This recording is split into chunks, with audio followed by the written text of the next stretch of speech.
Some say Cohn could wind up being Donald Trump's bulldog in the egghead world of the Fed. Joining us now is Bloomberg's Dakin Campbell. I say that Dakin is a direct quote, I mean from our story. Where did that phrase come from? It's a phrase that we wrote, actually, but it was backed up by a lot of the interviews we did. We talked to more than a dozen people that either worked with Gary Cohn or have worked with the Fed in the past and have a good understanding of the culture of that institution.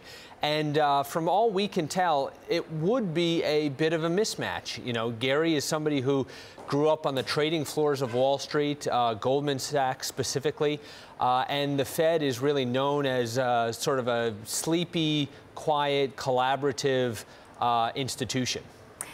The thing is, people often complain that maybe there's too much academia on the Federal Reserve Board, right? And that maybe more solid experience in banking and in those industries would be better. And, you know, there's been a tradition that, for example, you know, the Dallas Fed to have somebody who's not an academic. So would this fit?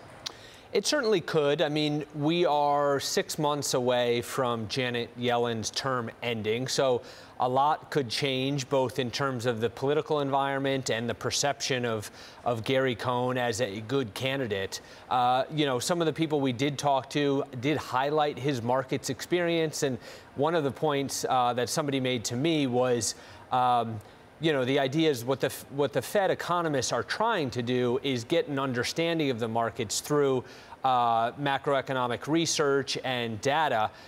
Gary sort of has a visceral understanding of the markets from spending more than 2 decades on Wall Street. So there is something to be said, certainly, for his experience.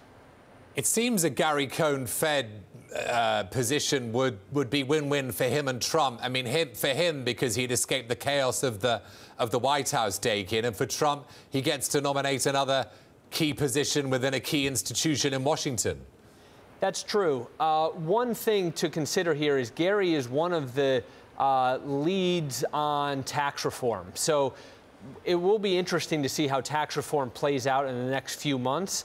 I think if come February and Trump wants to replace Yellen with a pick of his own, you know, part of his calculus, I think, will be, you know, how far along is tax reform and can he afford to take somebody like a Gary Cohn, who's been sort of one of the drivers of, or we expect to be one of the drivers of tax reform, and sort of move him away from that.